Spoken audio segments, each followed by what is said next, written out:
Assalamualaikum warahmatullahi wabarakatuh. Selamat datang di channel kami, channel Kemalen Kelas Matematika Online. Kali ini kita akan belajar tentang keuntungan dan kerugian. Serta ada satu lagi yaitu tidak untung dan tidak rugi, berarti dia impas ya. Nah, kalau bicara keuntungan atau kerugian, berarti ini kita membicarakan tentang jual beli. Nah, dalam jual beli tentunya di sini ada istilah yang namanya modal, ya, ada modal, ya kan? Kalau dalam jual beli pasti ada modal, kemudian ada harga jual atau harga penjualan. Nah, modal ini bisa termasuk juga sebagai harga beli ya, bisa dikatakan juga sebagai harga beli, tapi meskipun ada harga perawatan, kemudian harga jasa, ini juga termasuk ke dalam modal. Intinya modal ini adalah semua biaya yang dikeluarkan oleh pemilik modal ya, atau pemilik usaha. Oke, pertama kita bahas dulu tentang keuntungan. Bagaimana seseorang bisa dikatakan untung dalam bisnisnya atau dalam kegiatan jual belinya. Misalnya di sini saya punya Pak Amir ya. Pak Amir adalah seorang petani. Oke, Pak Amir ini seorang petani. Nah, untuk menanam padi, Pak Amir ini membutuhkan bibit ya. Misalnya bibit, di sini ada bibitnya. Kemudian selain bibit ada pupuk, kemudian ada perawatan ya, biaya perawatan. Nah, misalnya untuk bibit ini Pak Amir membutuhkan biaya 200.000. Kemudian untuk pupuknya Pak Amir membutuhkan biaya 700.000 misalnya ya. Dan untuk perawatannya sampai si padi ini bisa dipanen, ini memerlukan biaya misalnya 1.200.000. Oke, seperti ini ya. Nah, keseluruhan biaya yang dikeluarkan oleh Pak Amir ini untuk pertaniannya ini bisa dikatakan sebagai modal ya. Ini modal. Berarti modal yang dikeluarkan oleh Pak Amir dalam usaha taninya adalah berapa? 200 ditambah 700 berarti 900.000, ditambah 1.200.000 berarti 2.100.000. Nah, ini modal dalam pertaniannya Pak Amir. Nah, kemudian setelah misalnya 4 bulan, hasil pertanian ini berupa padi, Pak Amir jual. Nah, berarti Pak Amir punya harga jual ya. Nah, Pak Amir jual padinya yang selama 4 bulan itu dengan modal segini, dia menjual seluruh padinya ini dengan harga 3.500.000. Nah, di sini posisi Pak Amir dalam kegiatan bisnisnya yaitu bertani, dia mengalami keuntungan ya, berarti Pak Amir ini untung. Nah, kondisi untung ini dapat diketahui apabila ya harga jual di sini harga jual ini lebih besar daripada harga beli atau modal ya, harga beli atau modal. Oke, jadi apabila harga jualnya ini lebih besar daripada modal atau harga beli, maka dia mengalami keuntungan. Nah, berapa keuntungan yang diperoleh oleh Pak Amir? Tentunya harga jual. Oke, berarti 3.500.000 kemudian dikurangi dengan modalnya berapa? 2.100.000. Oke, berarti keuntungannya adalah berapa? 1.400.000. Oke. Nah, ini dia keuntungan yang diperoleh Pak Amir. Atau kalau dalam istilah matematika, untung ini adalah U sama dengan ini berarti HJ ya, harga jual dikurangi dengan ini modal ya, modal atau HB. Nah, inilah yang dimaksud dengan kondisi keuntungan ya, di mana U atau untung ini adalah HJ, harga jual dikurangi dengan modal. Tentunya harga jualnya ini lebih besar daripada modalnya ya, harga jual lebih besar daripada modal. Oke, selanjutnya kita membahas tentang kerugian. Nah, bagaimana seseorang bisa dikatakan rugi dalam bisnisnya?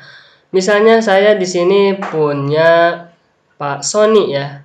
Pak Sony ini seorang pembisnis telur. Jadi dia membeli telur kemudian menjual kembali ya. Nah, misalnya Pak Sony ini memerlukan modal. Oke, memerlukan modal berupa telur karena dia bisnisnya di telur. Misalnya seminggunya Pak Sony ini membutuhkan 100 kg telur dengan harga misalnya 1.400.000. Oke, ini modal selama 1 minggu. Kemudian misalnya dari 100 kg telur tersebut ternyata ada beberapa telur yang pecah, sehingga ketika Pak Sony jual lagi telur tersebut, dia hanya memperoleh penjualan sebesar misalnya 1.100.000 ya. Tadinya dia beli 100 kg telur harganya 1.400.000. Sedangkan karena ada yang pecah, beberapa telur pecah, maka dia jual lagi telurnya totalnya seharga 1.100.000. Nah, kondisi Pak Sony seperti ini adalah kondisi di mana Pak Sony ini mengalami kerugian ya. Jadi ini rugi. Oke. Suatu kegiatan jual beli atau bisnis dikatakan rugi apabila ya harga jual ini lebih kecil daripada modal atau harga belinya. Atau kalau dibalik ini modal atau harga beli ini lebih besar daripada harga jualnya ya. Nah, berarti di sini Pak Sony ruginya berapa? Nah, untuk memperoleh ruginya berarti pertama 1.400.000 modalnya ya. Modalnya ini dikurangi dengan harga jualnya berapa? 1.100.000. Oh, jadi Pak Sony ini ruginya sebesar 300.000. Nah, kalau dalam bentuk model matematika, rugi ini bisa dinotasikan sebagai R sama dengan modal atau harga beli dikurangi dengan harga jual.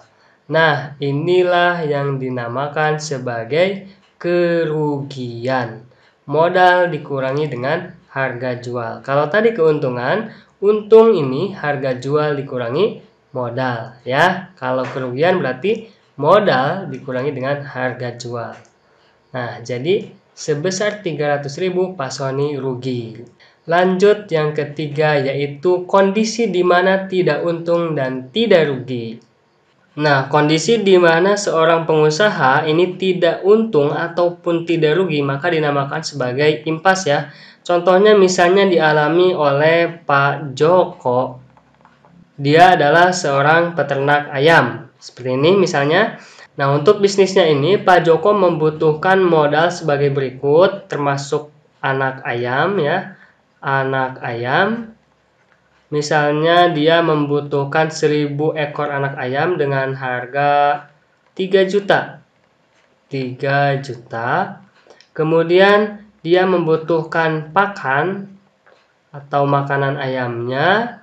Misalnya sampai ayam ini siap untuk dipanen ini membutuhkan 2 juta ya. 2 juta. Selanjutnya selain pakan dia juga butuh tenaga atau jasa yang mengurus ayamnya ya, tenaga atau jasa. Oke, misalnya dia menggaji karyawannya adalah 1 juta misalnya. Nah, semua biaya yang dikeluarkan oleh Pak Joko ini bisa dikatakan sebagai modal atau pengeluaran dari Pak Joko dalam bisnis ternak ayam ini ya. Oke, berarti modalnya adalah semuanya ini kita jumlahkan 3 juta tambah 2 juta 5 juta tambah dengan 1 juta berarti Rp 6 juta. Ini dia modalnya. Nah, dari 1000 anak ayam ini ternyata setelah misalnya 3 minggu ayam ini siap panen, dan setelah dihitung ternyata ayamnya ini tersisa misalnya 890 misalnya ya, jadi mati 110. Nah, karena ada beberapa ayam yang mati, maka Pak Joko memperoleh penghasilan dari penjualan ayam tersebut ini misalnya Rp 6 juta. Nah, kondisi seperti ini modal sama dengan harga jual, jadi modalnya ini sama dengan harga jual. Nah, ini dikatakan sebagai kondisi impas ya. Jadi secara finansial atau secara keuangan dia tidak untung, dan juga tidak rugi. Walaupun secara efektivitas selama 3 minggu ini Pak Joko tidak memperoleh keuntungan. Jadi secara waktu dia mengalami kerugian. Tapi kalau secara finansial atau secara keuangan, Pak Joko ini tidak mengalami keuntungan dan juga tidak mengalami kerugian. Karena modal yang dikeluarkan Pak Joko ini sama dengan penghasilan yang diperoleh Pak Joko. Oke, itulah konsep atau pengertian dari keuntungan, kerugian, dan juga impas ya. Jangan lupa like, share, and subscribe channel ini. Kalau misalnya ada pertanyaan, silakan tulis di kolom komentar. Terima kasih. Wassalamualaikum warahmatullahi wabarakatuh.